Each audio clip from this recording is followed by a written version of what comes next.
Habíamos quedado en la clase anterior con esta relación, que y1, 2' más y1 iba a ser igual a coseno cuadrado de t.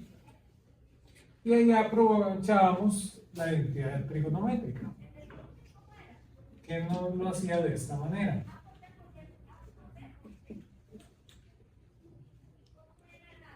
Entonces claramente ocupamos una solución particular para resolver esta ecuación diferencial, ¿verdad? Ya dijimos en la clase anterior cómo ya aquí no necesitamos soluciones homogéneas, realmente. Todo lo que hacemos es probar, ¿verdad?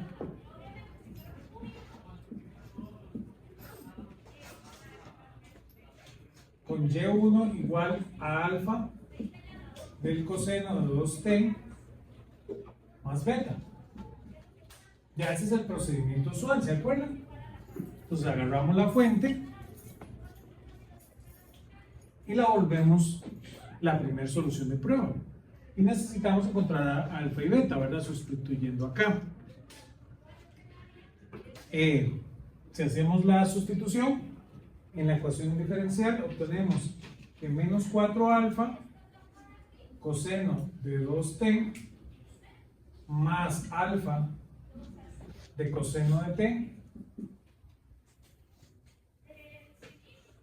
perdón, coseno de 2t más beta tiene que ser igual a 1 medio más 1 medio del coseno de 2t. Entonces ya esta relación directamente podemos comparar cuánto vale alfa y beta. Entonces esto implica que alfa tiene que ser igual a menos 1/6 y que beta tiene que ser igual a 1 medio para que sea igual a ambos lados de la relación. Con lo que obtenemos y1, ¿verdad? Esto implica que y1 tiene que ser igual a menos 1/6 del coseno de 2t más 1 medio. Y este va a ser nuestro y1, que es lo que andábamos buscando. De tal manera que podemos ver cuánto vale y de t. Entonces y de t, para este caso, va a ser igual a coseno de t más épsilon por y1, que y1 es eso, menos 1/6 de coseno de 2t más 1 medio, cierro paréntesis, más órdenes épsilon cuadrado.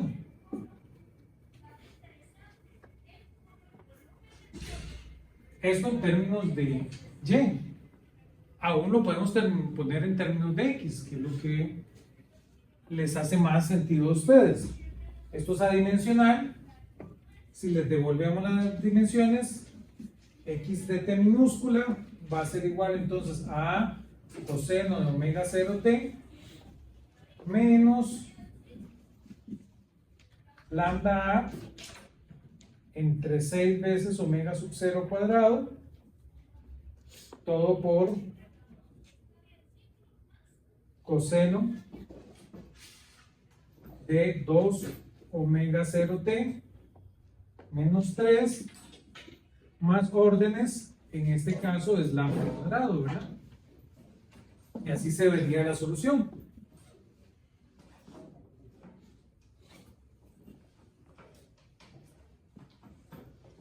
Teniendo el x0 y el x1 para ese problema.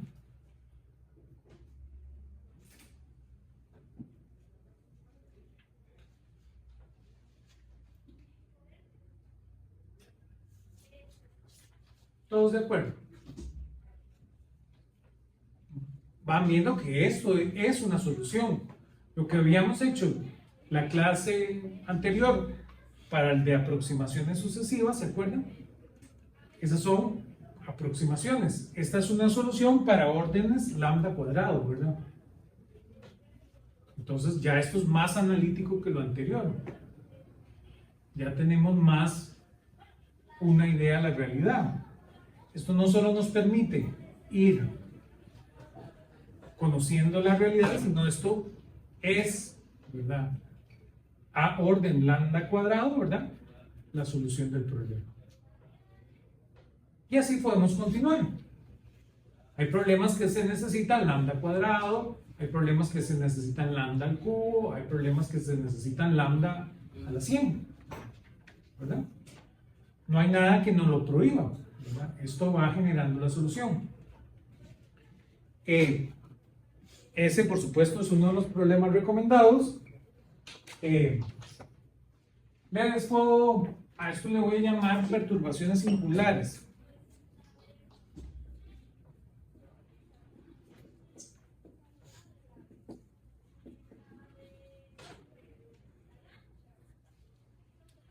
Ya les digo por qué. Pueden calcular Y2, a como calcularon Y1, pueden venir y calcular Y2. Si calculan Y2, ¿verdad?, que ese es un ejercicio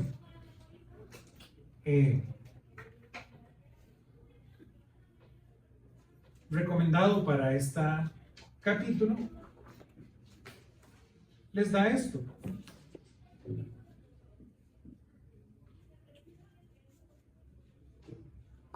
Más 5 doceavos de t seno de t.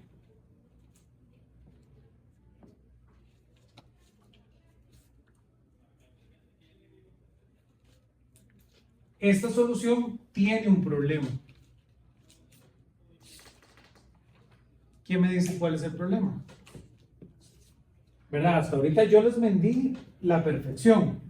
Este método es perfecto. Este método logra solucionar la ecuación diferencial. Llegan Y2 y se topan aquí un problema.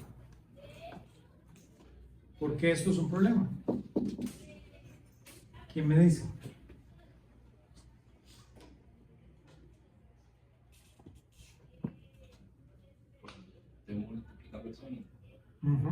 ¿Y por qué eso es un problema?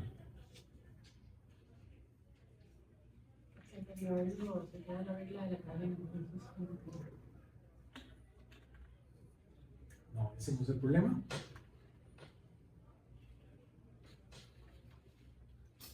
¿Cuál es el problema con T seno de T?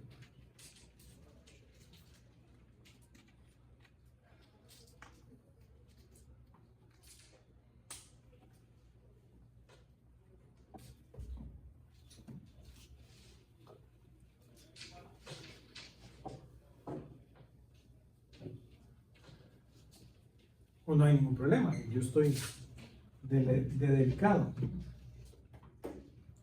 El nombre técnico, ¿verdad?, solo para que vayan pensando, el nombre técnico, los términos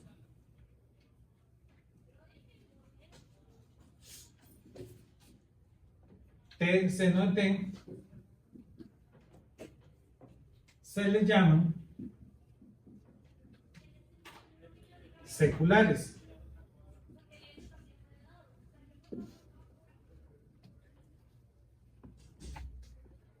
¿Cuál es el problema con la función T seno de T?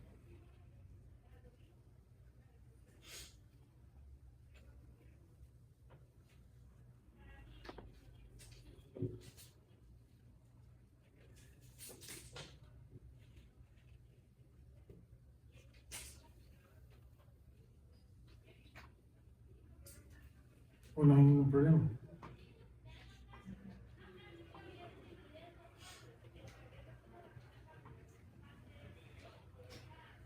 Es una perturbación singular.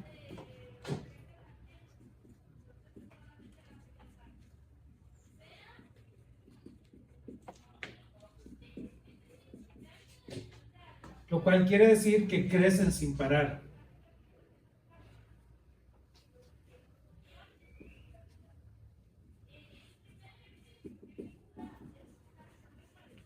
No son periódicos. Y estamos detrás de osciladores, ¿verdad?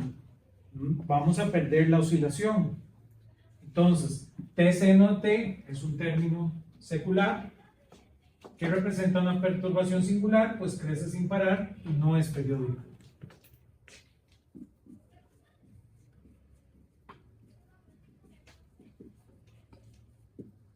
Entonces, se nos salió el esquema.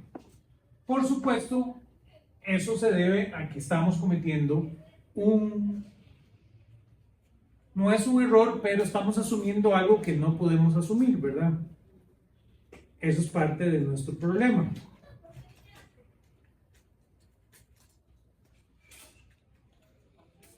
Claro, eso tiene solución y eso es lo que necesitamos aprender para saber teoría perturbativa a su máximo. Hay problemas donde esto no aparece, donde no tiene términos seculares. Entonces, usted no necesita nada más que lo que hemos visto hasta ahora, pero cuando esto aparece necesitamos llamar a algo más. Y eso es lo que queremos aprender ahorita. Voy a borrar por acá. Ya este problema lo observamos en su momento, ¿verdad?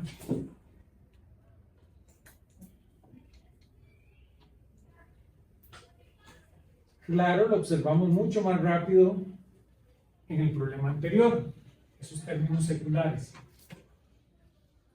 Aquí los observamos hasta en Y2. Entonces,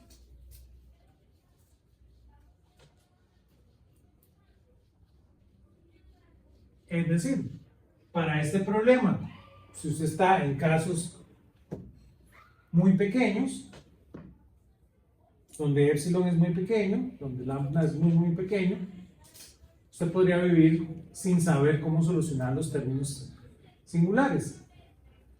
Pero tenemos problemas donde más rápido aparecen. Volvamos a ese problema. Ya ustedes lo sospechan. A eso se le conoce como el método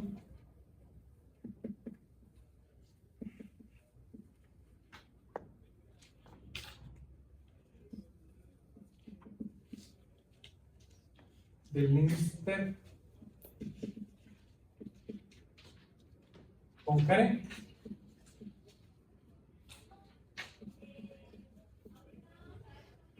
El Minster-Poincaré.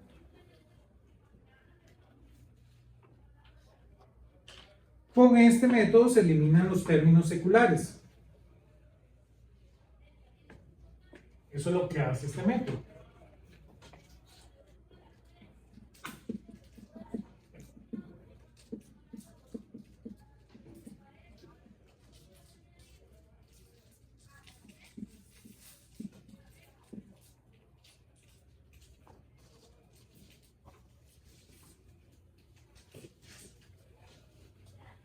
Y vamos a un caso donde ocurren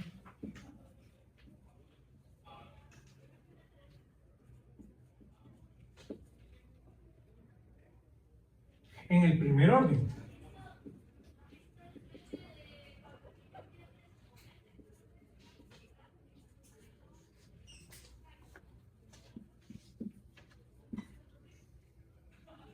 Eso sucede si f de x es igual a menos kx más delta de x al cubo. Que ya esa fuerza no es extraña para nosotros, ¿verdad? Esta produce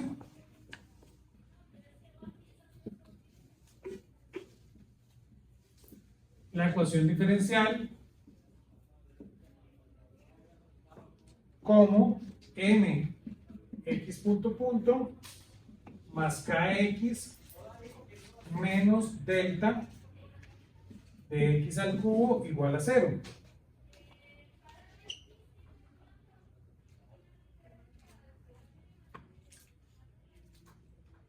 Dicho de otra manera, esto implica que y' más y va a ser igual a epsilon de y al cubo, ya escrito de forma dimensional, según lo que sabemos. Aquí entonces epsilon lo definimos como delta a cuadrado entre m omega 0 cuadrado.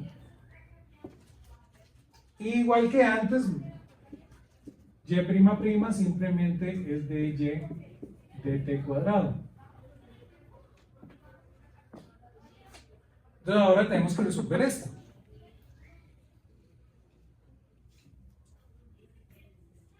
Entonces aplicamos el método perturbativo. No es nada extraño, ustedes hacen y0. Y0 vimos que era coseno de t.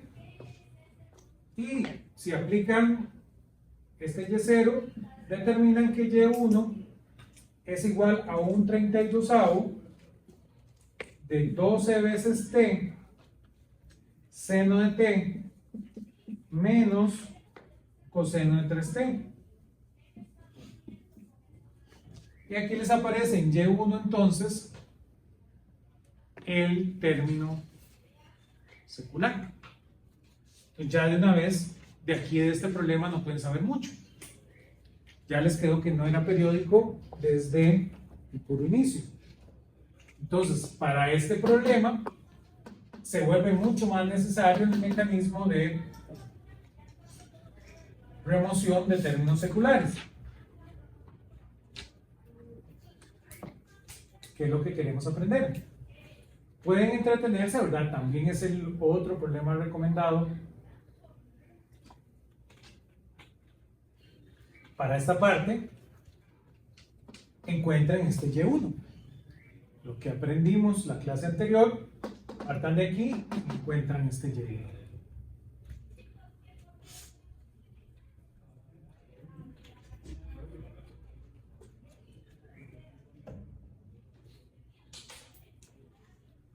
Por supuesto que el tema está en que estamos viendo el caso espacial, lo estamos viendo como una serie y el caso temporal no, y no tenemos ninguna razón por qué preferir uno sobre el otro. ¿Sí? No hay nada que nos diga que uno es mejor que el otro.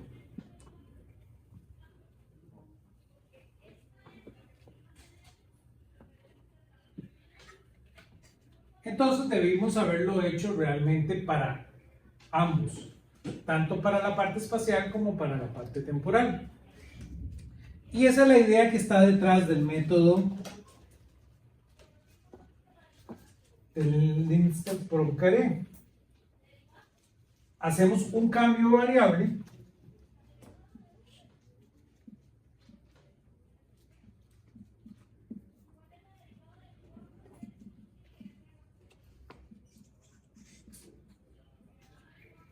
donde t ahora va a ser tau más epsilon de una función 1 de tau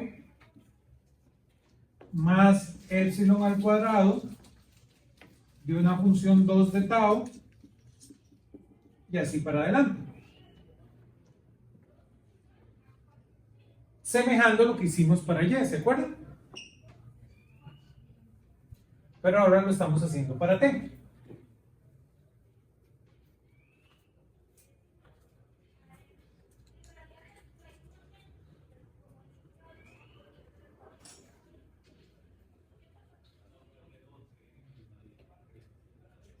Vean que realmente ellos están difiriendo por una cantidad epsilon, pero digamos que coinciden. Por convención decimos que cuando ocurre T0, ocurre tau 0. ¿Sí? Esto por cuestión de convención. Convengamos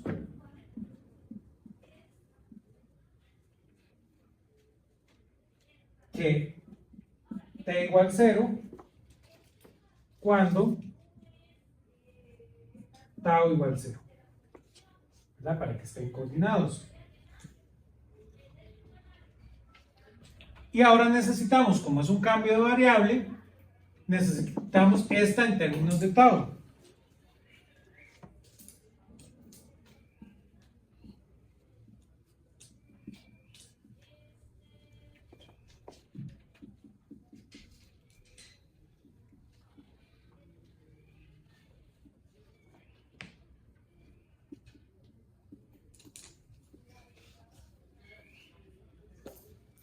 de tau.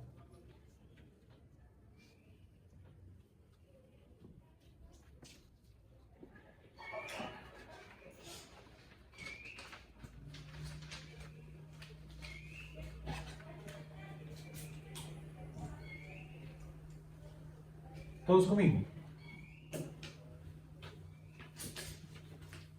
Ya sabemos cómo hacer eso. Necesitamos empezar por la derivada.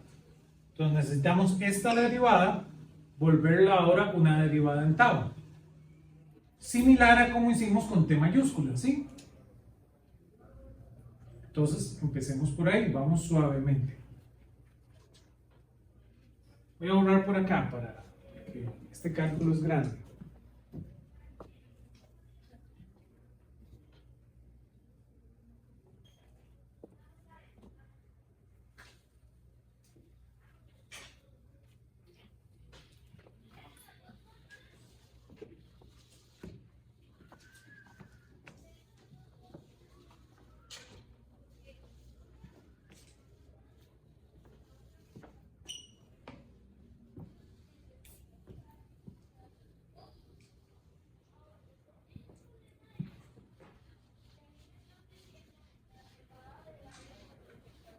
Entonces,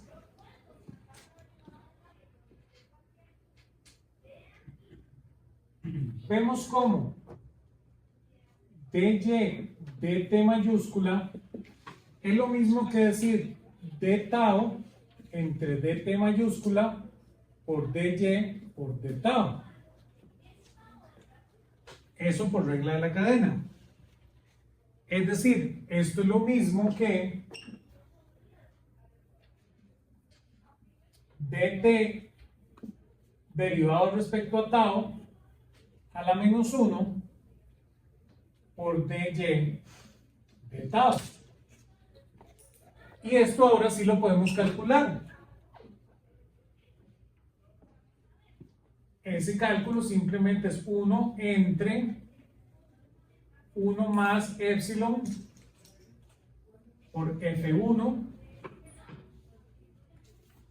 prima más los que siguen.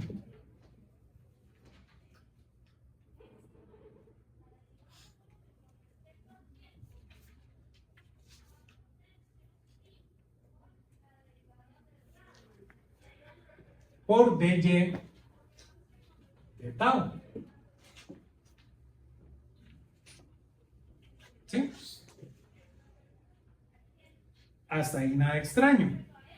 Evidentemente aquí aprovechamos lo que sabemos de que esta serie es para épsilon. Entonces vean que yo puedo reescribir esta serie como 1 menos épsilon de f' más los términos que siguen por dy de tau. ¿Sí? El inverso de esto se expande como esto. ¿Sí? Entonces, claro, ahora puedo calcular el que necesito, que sería dy de tau, perdón, dt mayúscula cuadrado. Que eso simplemente es dt mayúscula de el anterior, que es dy de t mayúscula. Entonces puedo sustituir. Esto va a ser igual entonces a dt mayúscula de tau a la menos 1 por la derivada en tau de lo que está entre acá, que sería entonces 1 menos epsilon f' más los que siguen de dy de tau. Y eso es lo que necesito.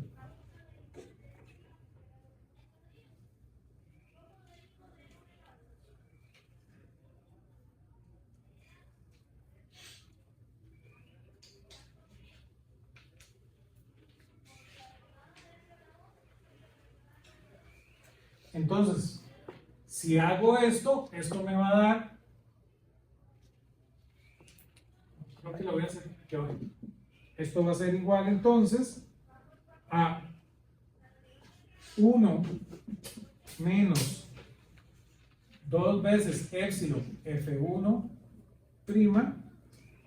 más los que siguen por dy de tau cuadrado menos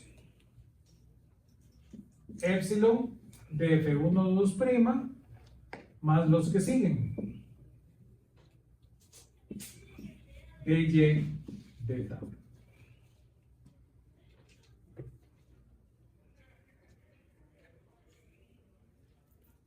Tiene que tener esta forma, entonces la segunda derivada de y en tau.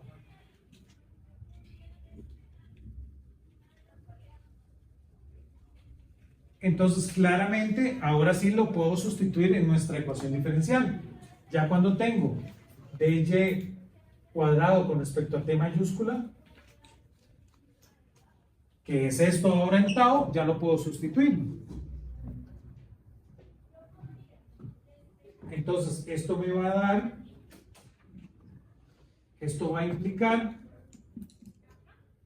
que 1 menos 2 epsilon F1' más términos de orden epsilon cuadrado, cierro paréntesis, d cuadrado de y de tau cuadrado, menos epsilon de F1 2' más órdenes de epsilon cuadrado. Cierro paréntesis, de y de tau más y igual a epsilon por y al cubo.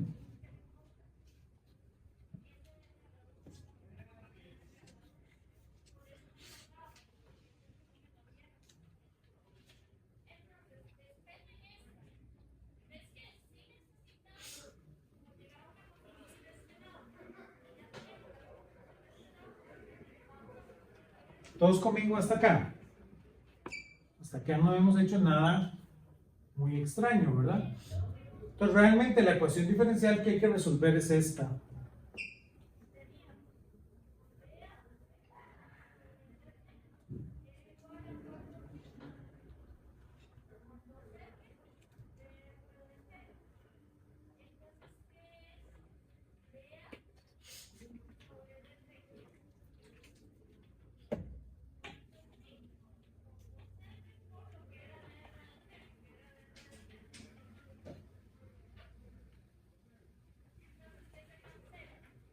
Entonces hacemos básicamente lo mismo.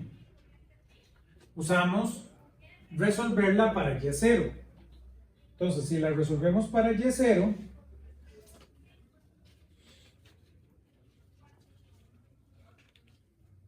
vamos a hablar que este es el caso 0. Entonces simplemente pensamos igual que y es igual a y0 más epsilon y1 más epsilon cuadrado y2 más los que siguen.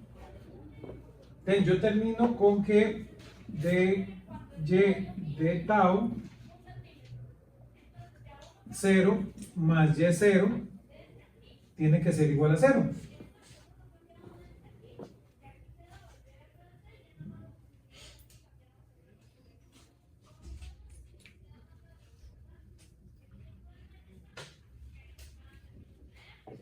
Y esa tiene la misma solución. Esto implica que y0 es coseno de tau, ¿verdad? Aquí estamos en tau. Esta ecuación está en tau, entonces la solución es y0 coseno de tau. Ahora podemos hacer igual el caso para 1. El caso orden 1. En ese caso,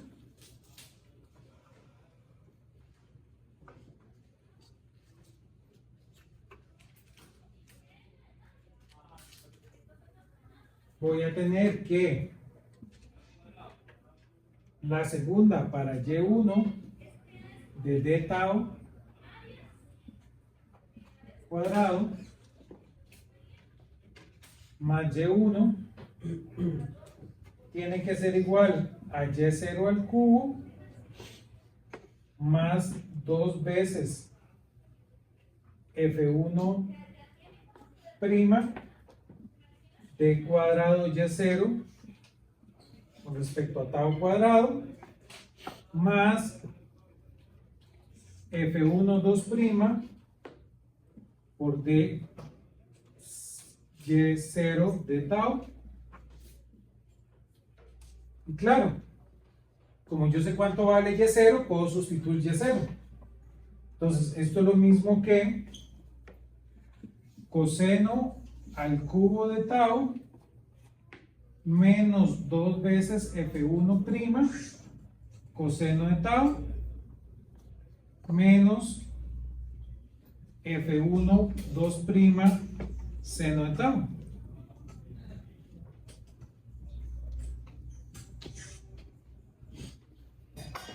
Y por supuesto aquí tenemos este cúbico, ¿verdad?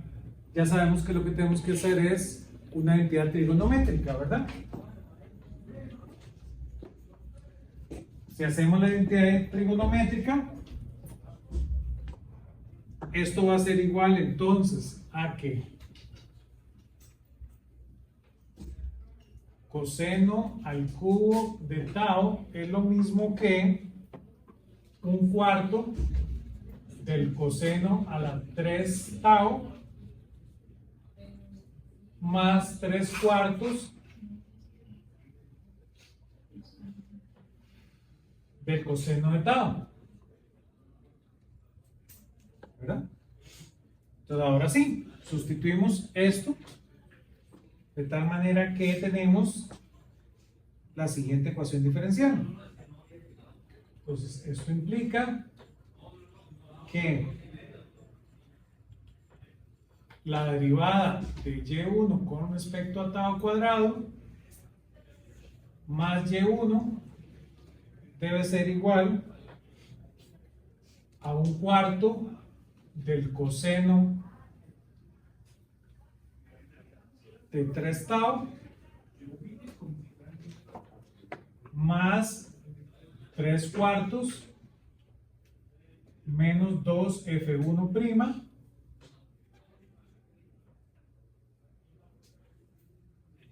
coseno de tau menos f1 2' seno de tau. Y esta es realmente la ecuación diferencial a resolver. Tiene que tener esa forma.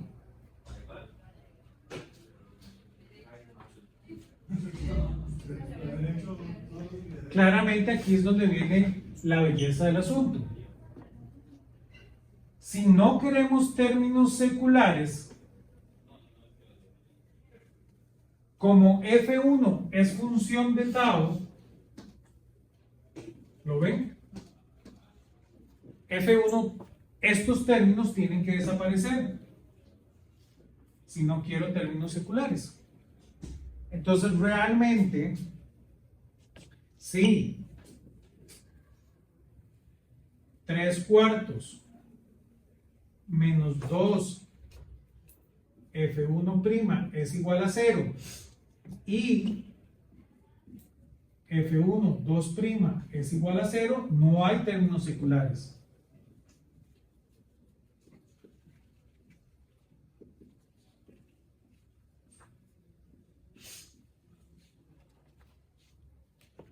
Y esa es la belleza del asunto. Para ello, para esto, F1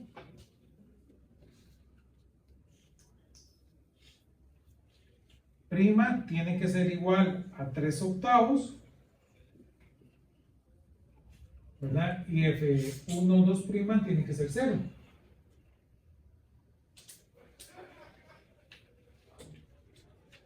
de tal manera que F1 de tau es simplemente 3/8 de tau.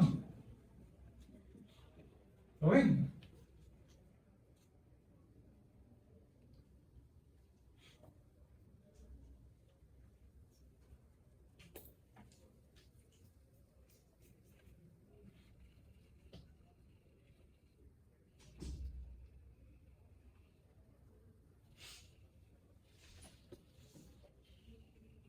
Entonces, esto quiere decir que T mayúscula es igual a tau por 1 más 3/8 de epsilon más términos de epsilon de orden epsilon cuadrado. Y a esto le podemos dar vuelta, esto lo podemos invertir, entonces tau no es más que T mayúscula por 1 menos 3/8 de epsilon más órdenes epsilon cuadrado.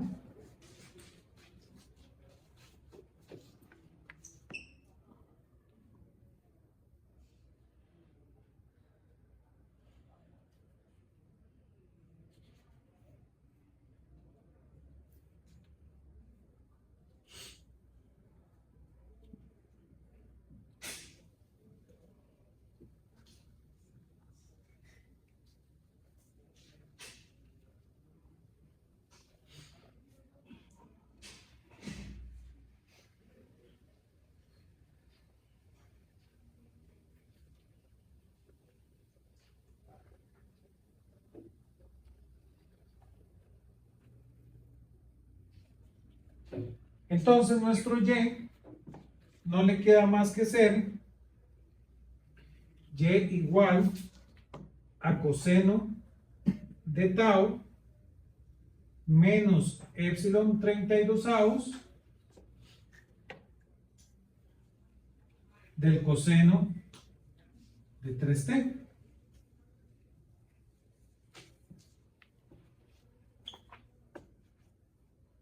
Para ese caso. Y claro, como este queda en términos de tau, pero ya sé ahora cómo se relaciona tau con t, puedo despejarlo en términos de t. Corro por acá.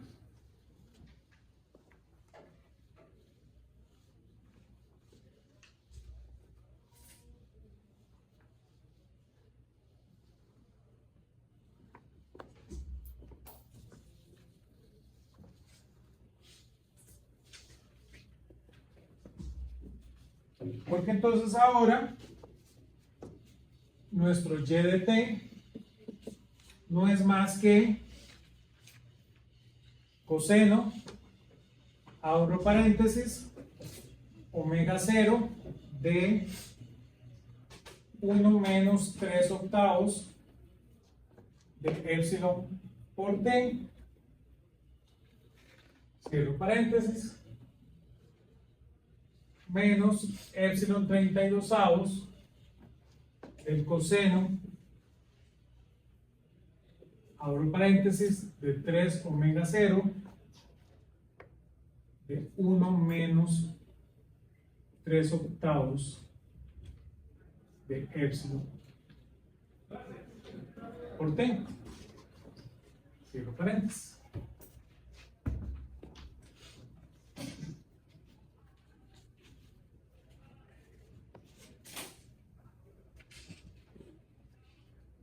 Y claramente aquí lo que hay es un cambio de frecuencia, que no es nada del otro mundo, donde yo puedo redefinir omega como omega 0 de 1 menos 3/8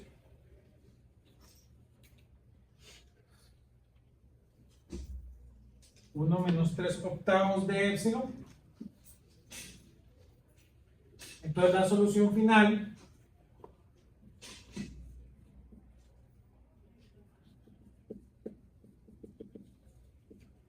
realmente luce como que x de t es igual a A por el coseno de omega t menos delta de A al cubo entre 32 veces M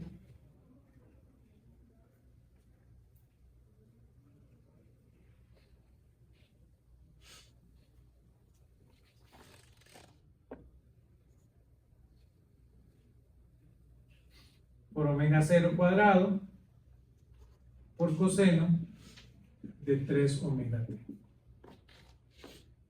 con términos delta cuadrado. Y esta va a ser la solución.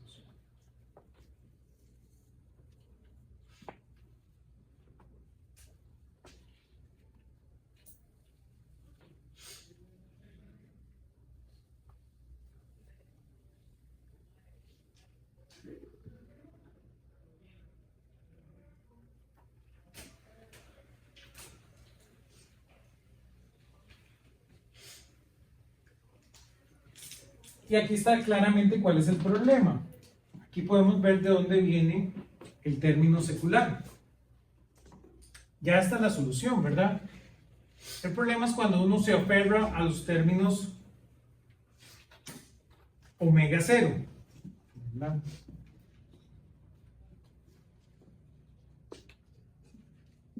Hay términos seculares si nos aferramos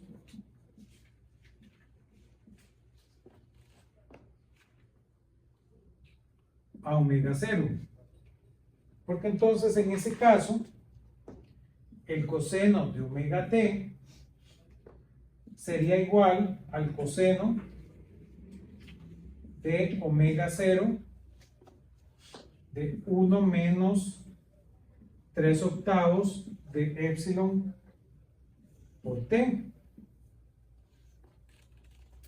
Pero esto matemáticamente es lo mismo que el coseno de omega 0t más 3 octavos de epsilon por omega 0t del seno de omega 0t más órdenes de epsilon al cuadrado.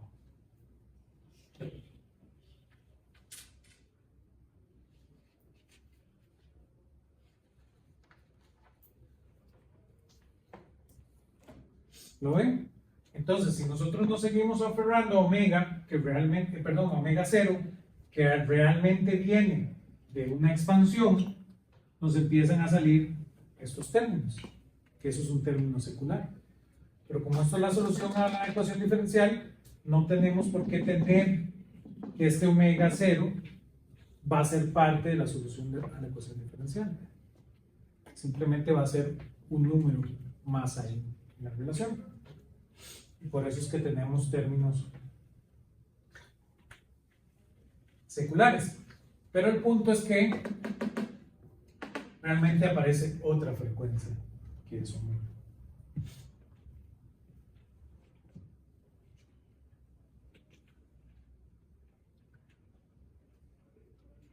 Y ya para terminar con el mecanismo, podemos decir algo muy relevante, que tal vez aquí se les pasa por el aire, que lo tuvieron que haber notado. Vean que Y1 de t, perdón, Y1 de tau y Y0 de tau son ortogonales.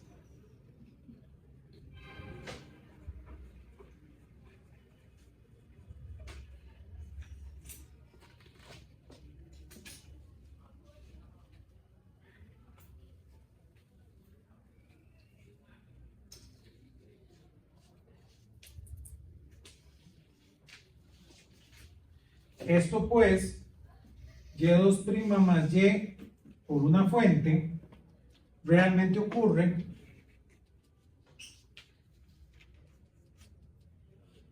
que los que participan en la fuente, ¿verdad?, van a ser ortogonales.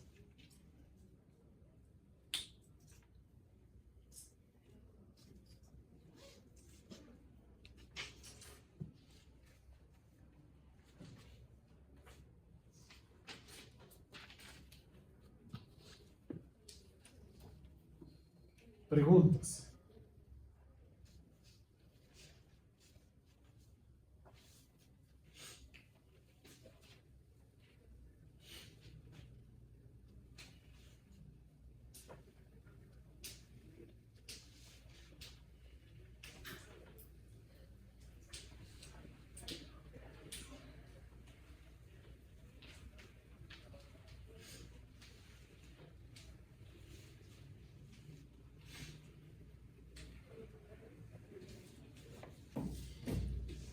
Y eso es un poquito de esta parte.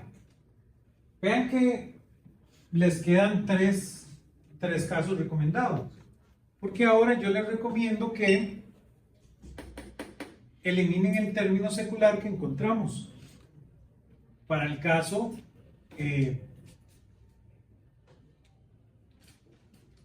lambda cuadrado, ¿se acuerdan? Para el caso lambda cuadrado aparece en Y2. Entonces, les recomiendo que trabajen este mismo procedimiento ahora para el caso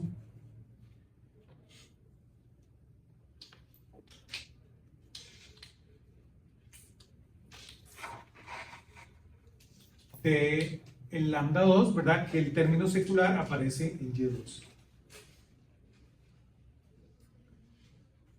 Todos conmigo. Y este es un poquito del procedimiento que usamos para resolver estos problemas, lo cual nos hace capaces de atacar estos osciladores no lineales.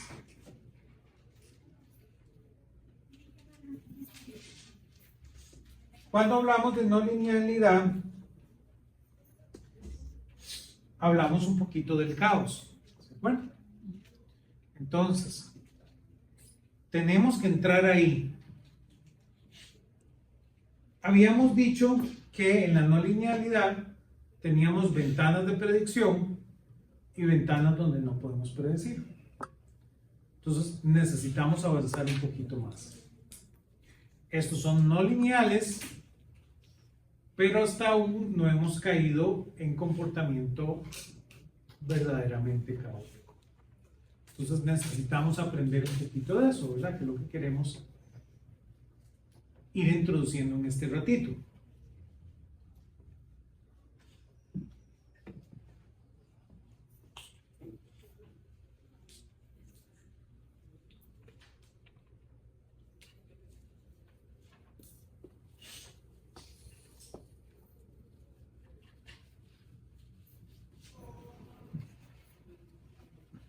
Ponlo por acá.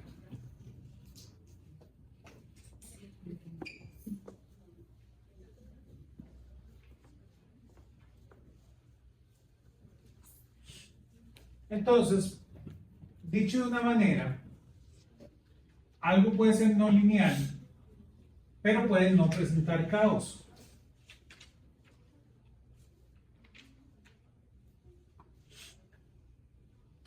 Entonces, cuando algo es no lineal y no presenta caos, bueno, tenemos este amigo que es muy útil. Entonces, vamos a verlo en este curso. Y ahorita está muy de moda por la serie Netflix, ¿verdad? De los tres cuerpos. Entonces, siempre se habla un poquito de los tres cuerpos.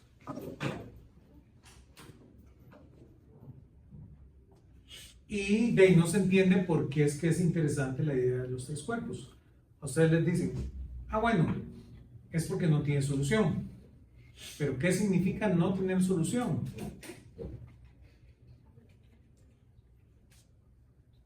Es algo que hay que sopesar en la balanza. Yo les dije, no podemos predecir cómo va a estar el estado del tiempo de hoy en 8. No hay forma. Porque la atmósfera entra en caos. Y ya que hablamos un poquito de Poincaré, esto lo vamos a volver a traer a colación. ¿Se acuerdan que cuando empezamos el curso hablamos un poquito de qué es la física? ¿Qué entendemos por física? Y yo les conté un poquito del problema del sol. Saber si va a salir el sol. ¿Sí? Los humanos necesitan saber eso porque es muy peligrosa la noche. Entonces, por muchísimos años, eso no se sabía. No se sabía la respuesta. Hoy en día sabemos la respuesta. Aún en este curso vamos a sacar un ratito para hablar cómo se responde esa pregunta. Con un poquito de lo que vamos a ir aprendiendo. Ya ustedes saben la respuesta.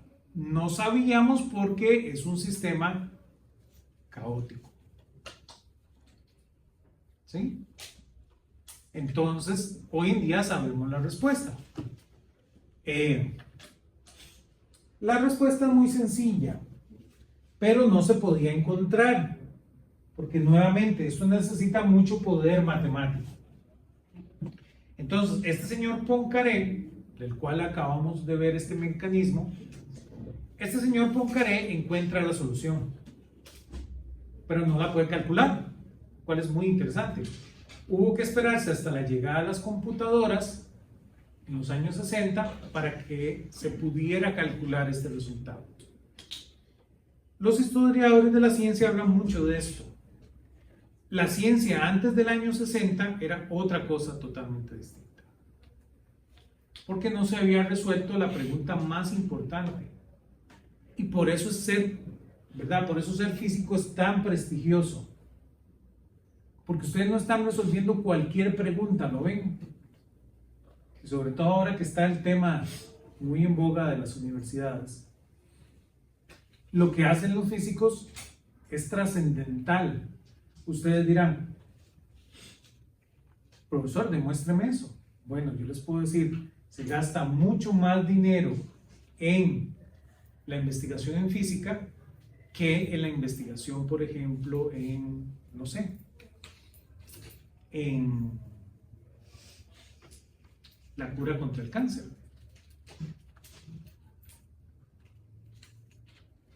¿Lo ven? Y ustedes dirán, ¿por qué, profesor? ¿Por qué se gasta más dinero en la física? Bueno, porque no tiene ningún sentido que usted resuelva la cura contra el cáncer si mañana se acaba todo el planeta. ¿Lo ven? No tiene ningún sentido. ¿Para qué usted quiere curar el cáncer si la Tierra desaparece mañana? ¿Lo ven? Hay prioridades. El cáncer afecta a una cierta cantidad de personas. La cosa más cruel, ¿verdad? Es fatal. Pero aún en un nivel más cruel es que la Tierra pierda su órbita y nos morimos todos, ¿verdad? ¿Lo ven? Entonces, la pregunta que resuelve la física es la pregunta más fundamental de todas. Y si usted no resuelve esa pregunta, no puede ir construyendo, no tiene ningún sentido. Lo pueden preguntar a sus abuelos, sobre todo los que tienen abuelos mayores, ¿verdad? En los países latinoamericanos puede pasar que ustedes tengan abuelos jóvenes, ¿verdad? Los que tienen abuelos jóvenes entonces tendrán bisabuelos. Le pueden preguntar a sus bisabuelos. Si usted a su bisabuelo le pregunta, o a su abuelo, si mañana va a salir el sol, si el mundo se va a acabar mañana, todos le dicen que sí puede, que existe la posibilidad. Ustedes, como nacieron después del año 1960, no creen eso. Porque en los 60 se respondió la pregunta. En cambio, las personas que nacieron antes del 60, ellos crecieron en un mundo donde esa pregunta no tenía respuesta. Entonces ellos creen que mañana se puede acabar el mundo. Y ellos lo creen firmemente, porque eso era lo que se enseñaba en la escuela. ¿Lo ven? Y eso vuelve a la física la cosa más importante. De nada sirve la bolsa de valores si mañana no hay valores, ¿lo ven? Entonces usted necesitaba la respuesta a esa pregunta. Tanto así, fue tanto así, que en el año 1900 llega este rey y hace un premio multimillonario para el momento Dice, yo necesito que alguien me responda a esto. Newton no lo puede responder, ¿lo ven? Newton puede decir cómo se mueven los planetas y todo esto, ¡pam!, pega con 3 cuerpos. ¿Ven cuál es el problema? Sí, el sistema Sol-Tierra, ese sistema es estable hasta el infinito. Pero usted mete la Luna y ya no puede decir nada de ese sistema, se vuelve súper complicado. Newton pasó toda su vida obsesionado, después de haber resuelto la gravitación universal, con el tema de la Luna, porque ya ese es el problema de los 3 cuerpos. ¿Lo ven?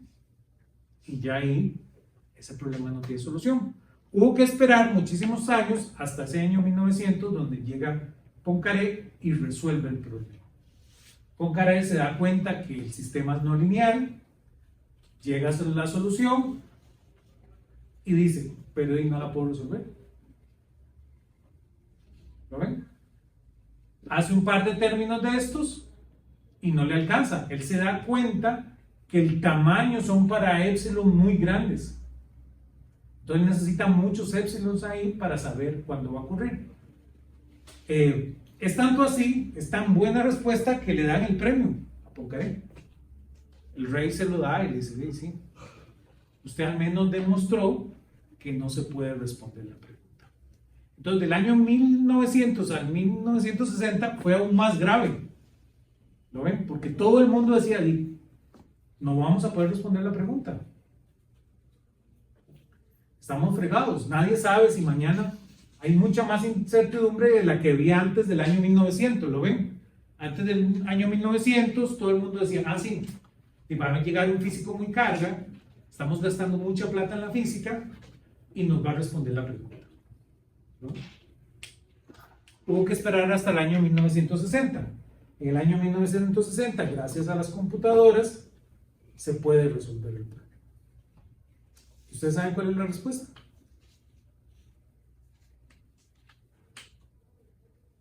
¿No? ¿Cuándo va a desaparecer el Sol?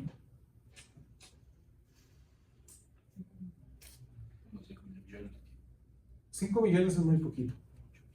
Realmente el sistema es inestable. Un día el Sol va a dejar de salir. No es que el Sol deje de salir, lo que pasa es que la Tierra deja de dar vueltas alrededor del Sol. Simplemente se va.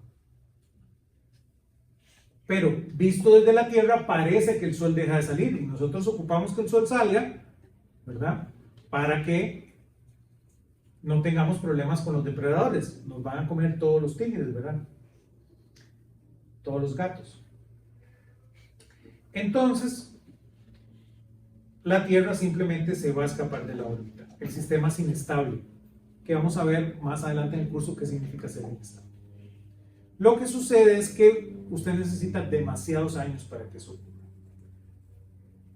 Se necesita la edad del universo, básicamente. Lo que tiene el universo en este momento se ocupa para que entonces ni los hijos, los hijos de los hijos de los hijos de los hijos de los hijos de ustedes, ni los tataranietos de esas personas van a ver ese día.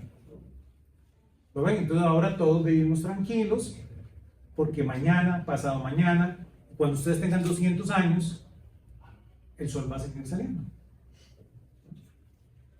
Va a pasar primero que el Sol se va a apagar. Hoy en día la sospecha más grande, este es un tema que al ser caótico van a ver que se las trae. Por mucho tiempo se creyó que el Sol se iba a volver una gigante roja y se iba a comer a la Tierra. Pero hoy en día hay más inclinación según los datos, está ahí todavía en cierto debate, que es probable que más bien el Sol se apague y se vuelva lo que se llama una nana café. Entonces, hay discusión, pero los datos se orientan más bien a eso, que el Sol simplemente se va a apagar y va a ser una piedra ahí y vamos a seguir dando vueltas alrededor de esa piedra. El grave problema, ¿verdad?, es que los humanos probablemente para ese momento le van a poder prender fuego a esa piedra, ¿verdad? Entonces, eso ya es otro tema de discusión, ¿verdad?, que se escapa este curso, pero es interesante. Entonces, eso es un poquito de la sospecha, ¿verdad? Pero para eso faltan muchísimos años. Aún para que el sol se apague, falta muchísimo tiempo. Entonces ahora vivimos más tranquilos. Que eso es lo importante. Y lo interesante de buscar la solución de esto es que llegamos al concepto de caos.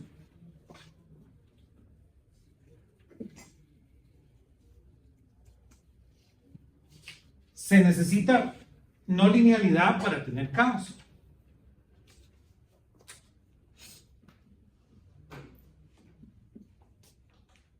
Eso es muy importante. Los sistemas lineales no presentan caos. Tiene que ser un sistema no lineal. No todos los sistemas no lineales presentan caos, solo algunos de ellos. Esos subconjuntos de los no lineales tienen caos. ¿Qué es el caos? Hay muchas formas de definir qué es el caos, lo vamos a ver la ecuación más sencilla matemática que genera caos. Eso lo vamos a ver. Pero para los físicos, ¿qué significa ser caótico? Yo les voy a explicar las dos ideas de qué es ser caótico, desde lo que hemos estudiado a lo que es matemáticamente. Entonces, hace como 3 clases hablamos de el diagrama de fases, ¿se acuerdan? Hicimos el diagrama de fase de un péndulo y lo dibujamos y vimos que era de esta manera, ¿se acuerdan? ¿Sí? Y hablamos aún por qué tiene esta dirección. Un péndulo triple, por ejemplo, es caótico. Aún un péndulo doble, en ciertas condiciones, es caótico. Y aún para todo efecto práctico, un péndulo para grandes oscilaciones, puedes caer en un sistema caótico. Hay ciertas condiciones, pero un péndulo a pequeñas oscilaciones no es caótico, aún a grandes soluciones usted podría caer ahí.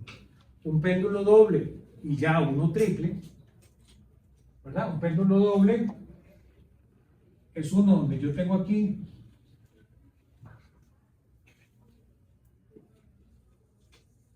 y aquí conecto otro péndulo. Entonces las ecuaciones de este sistema se las traen, pero si yo ya le pongo un tercer péndulo aquí y pongo esto a andar, esto es caótico. Es decir, ustedes conocen la ecuación de todo este sistema, pero la solución es la caótica. ¿Qué quiere decir que sea caótico? Bueno, el diagrama de fases de un sistema caótico, en el sistema que no es caótico, a este punto le sigue este punto, y a este punto le sigue este punto, y a este punto le sigue este punto, y a este punto le sigue este punto. Usted puede ver la dirección. Puede ser que no sea cerrada la superficie, como en este caso, pero va organizada. En cambio, en un sistema caótico, aún el sistema caótico podría hacer ese círculo. Puede ser. Eso tiene un nombre que ustedes lo han escuchado un montón. Se le llama un atractor extraño.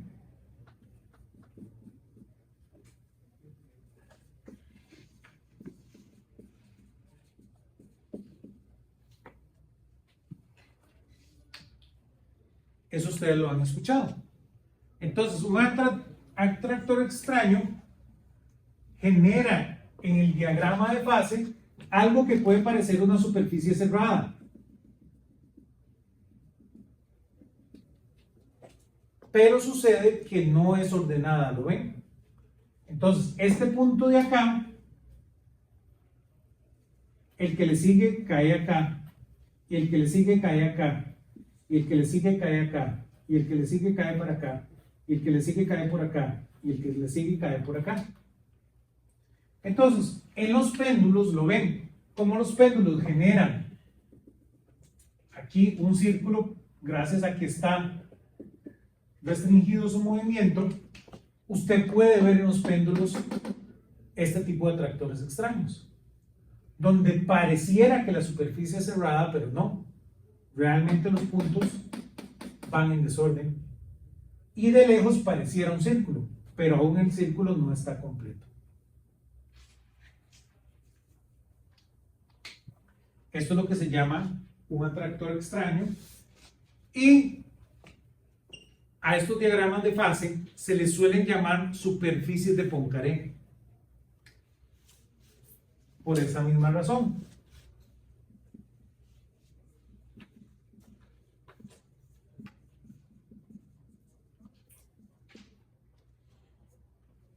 Porque Poincaré fue el primero a estudiar y él a través de estos diagramas es muy rápido notar qué sistema es caótico y cuál no.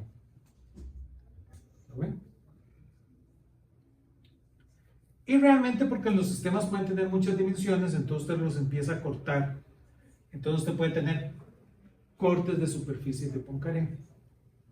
Pero en este sistema que es de 2 dimensiones sí la podemos dibujar, por decirlo de una manera.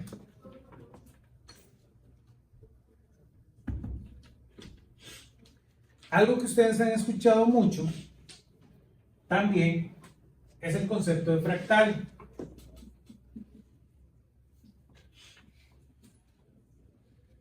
También viene de el caos.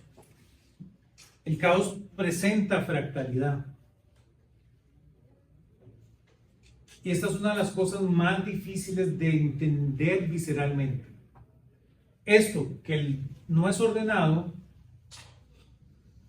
el sistema, eso ustedes lo pueden entender, me lo pueden creer, sobre todo cuando ustedes ven el péndulo andando. Pero la fractalidad es una cosa muy interesante. Entonces, dentro de la idea de fractalidad hay algo que se conoce como dimensión fractal.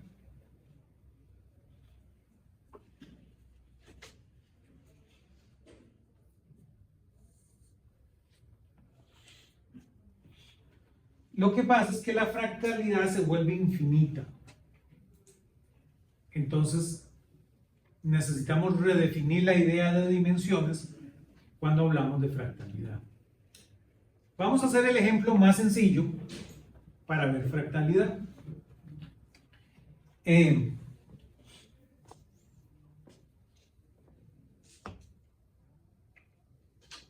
Este señor Mandelbrot, ¿verdad?, es como de las personas, de los matemáticos que más trabajó fractalidad, y se le suele llamar a estos diagramas de Mandelbrot lo que vamos a hacer, pero no tiene ninguna cuestión extraña. Por ejemplo, hagamos este que se le suele llamar el de copo de nieve. Haga lo siguiente: agarre una línea, ¿la ven? ¿Cuál es la longitud de esa línea? L, ¿verdad? ¿Todos conmigo? Esa es la longitud de la línea. Ahora haga algo muy interesante.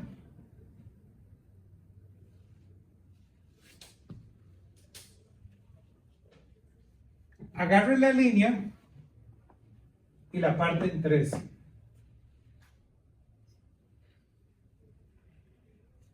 Vamos a ver.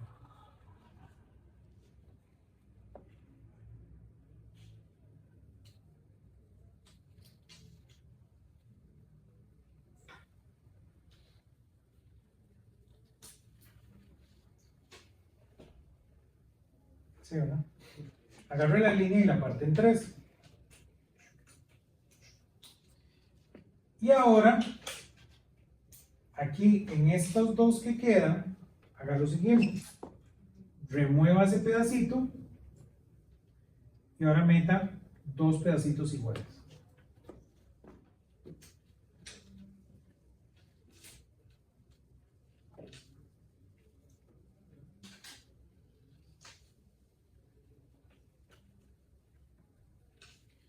Y ahora con cada nueva línea haga lo mismo. Entonces, ahora a esta línea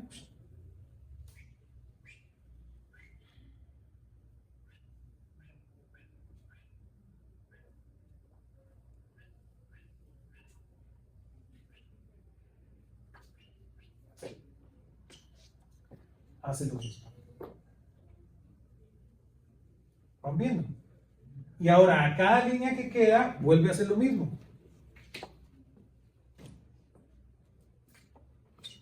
Dibujémoslo aquí, ¿verdad? Entonces empieza a aparecer estos triangulitos en cada línea que hay. Todos los triangulitos terminan siendo iguales.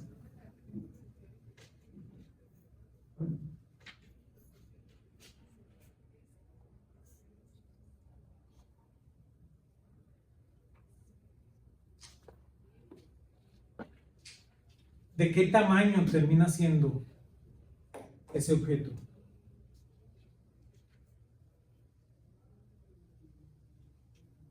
Ya la longitud de esto, digamos, porque no estamos agregando ni siquiera más tamaño, no estamos agregando más material. La longitud es infinita, ¿lo ven? Si ustedes empiezan a recorrer este sistema, no terminan nunca de recorrerlo.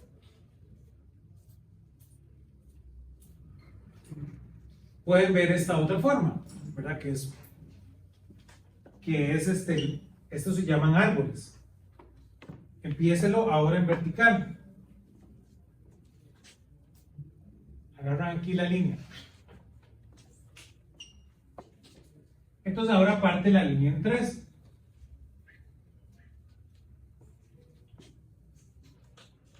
Y hace lo siguiente. Las pone ahora aquí, los dos pedacitos en 90 grados. Ahora, a cada punta, ¿verdad? A cada extremo, al punto más alto, le hace lo mismo. Entonces, esta que está aquí la parte en 3.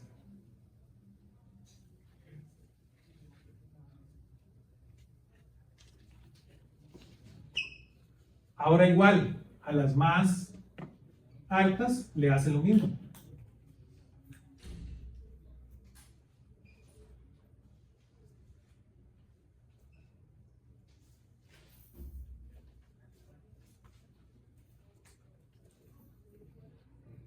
A las que más se alejan de la raíz. Y vuelve a hacer lo mismo.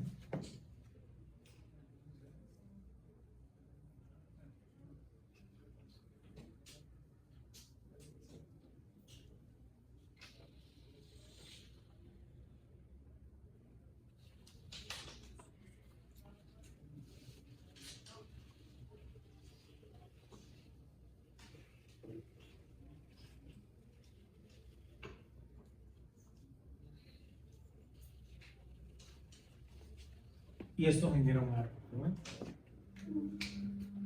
Eso es un sistema fractal también. Y ahora, si yo lo empiezo a recorrer, nunca termino de recorrerlo, ¿lo ven? Entonces, por eso necesitamos hablar de dimensión fractal. ¿Cómo va ocurriendo esta fractalidad? ¿Cada cuánto se repite la figura? ¿Lo ven?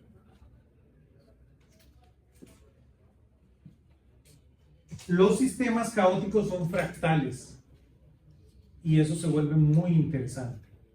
Entonces, el caso más sencillo de verlo en sistemas son las costas, y esto ya lo sabían los cartógrafos antes de meternos en este mundo. Si usted agarra la costa de un país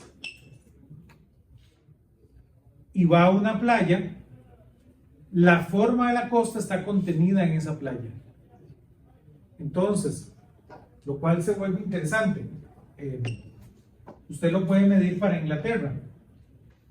Ustedes tienen aquí la costa de Inglaterra, no sé, y si ustedes van a una playa en Inglaterra, vuelve a reproducir este mismo diseño de costa. Este colaborador mío lo hizo para Costa Rica, ¿verdad? Usted puede agarrar la costa pacífica y empezar a hacerlo, encontrar cuál es la dimensión fractal de la costa pacífica para aquí, para Costa Rica. Esto lo sabían. Cuando se hacen los mapas, usted dice, qué impresionante, ¿cómo sabían cómo era la costa de África? Bueno, ya esto lo sabían. Porque simplemente el mar la formación geológica es caótica, entonces usted puede hacerlo. Usted sabe que eso es un efecto de la fractalidad.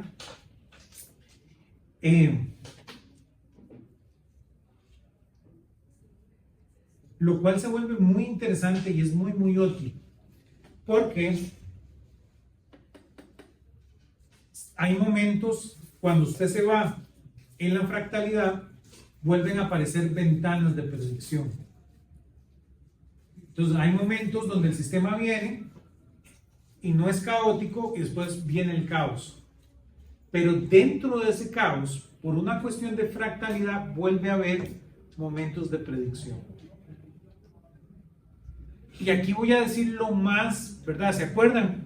Esto lo hablamos hace 2 clases, cuando yo les decía de la sabiduría de las masas.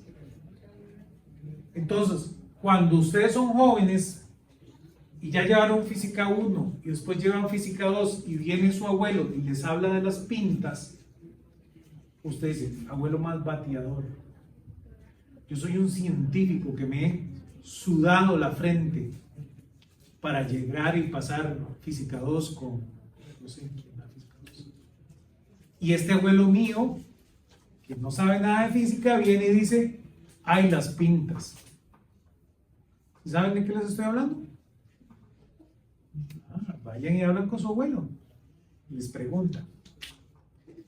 Las pintas, les voy a decir lo que sabe su abuelo, después les voy a decir lo que sabe la física.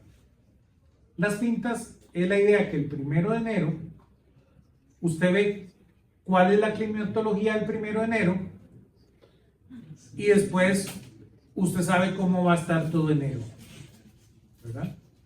Y después viene febrero, entonces usted ve el 2 de enero, y usted cómo se comporta el clima el 2 de enero, usted piensa que así va a estar febrero.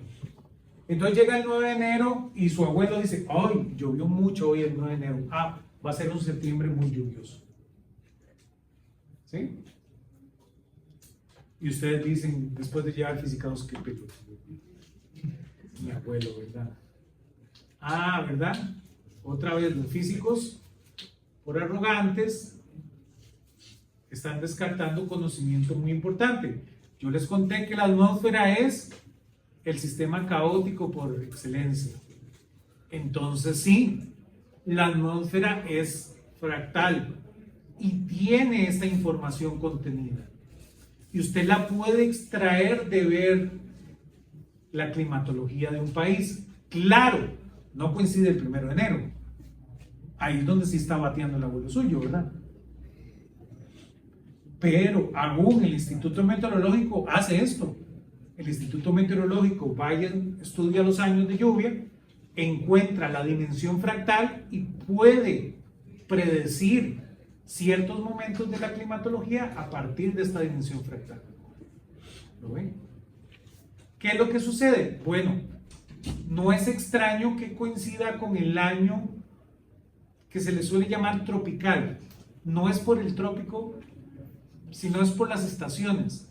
Entonces, en muchos países, como en España, hay ciertos años que esta fractalidad coincide con el año tropical, ¿verdad? Con el año de las estaciones. Lo que pasa es que por una cuestión ¿verdad? No estamos tan bien con el año tropical como el año que tenemos hoy en día.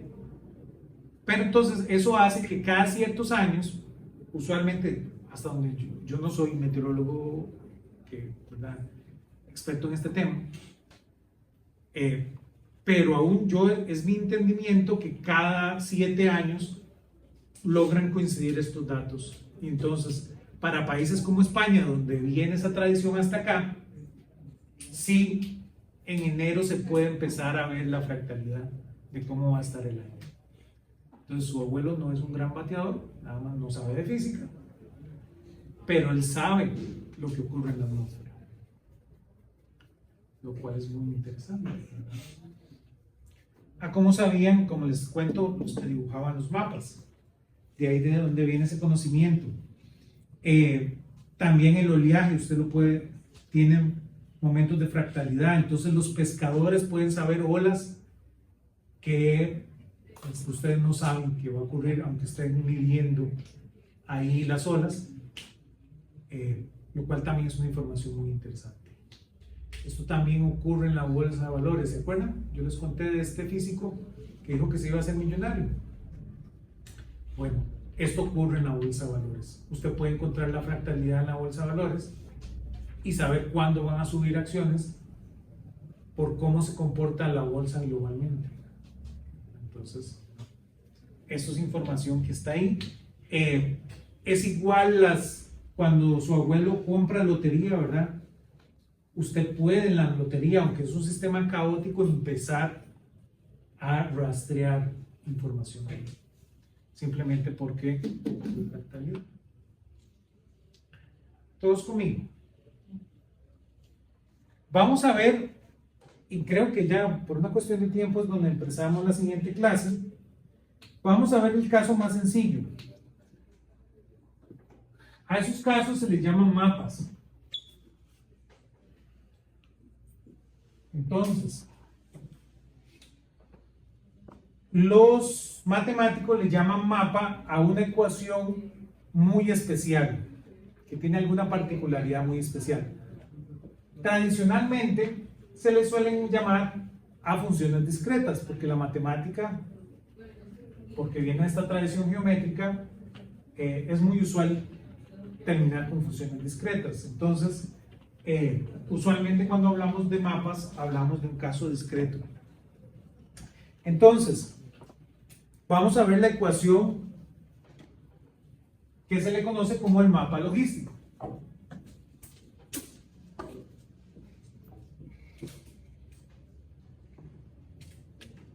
Es un mapa porque es una función muy importante, porque es la ecuación matemática más sencilla que presenta Gauss. Por eso le llamamos mapa logístico. En este minuto que me queda, solo para que se vayan con la idea, el mapa logístico es muy interesante porque dice cómo se comporta una población en una isla encerrada. Si tiene una isla y usted no puede salir de esa isla, ¿cómo se comporta una población en esa isla, donde solo está esa población?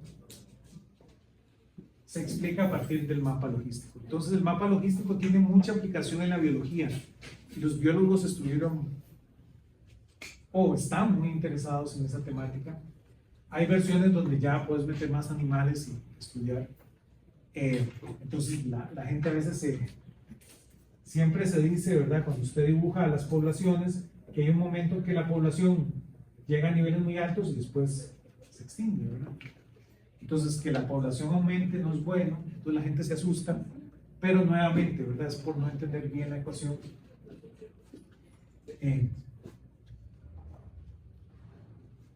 Pero la que vamos a ver tiene este lado de la biología, pero a nosotros nos interesa la parte más matemática. Y con eso vamos a empezar la próxima clase.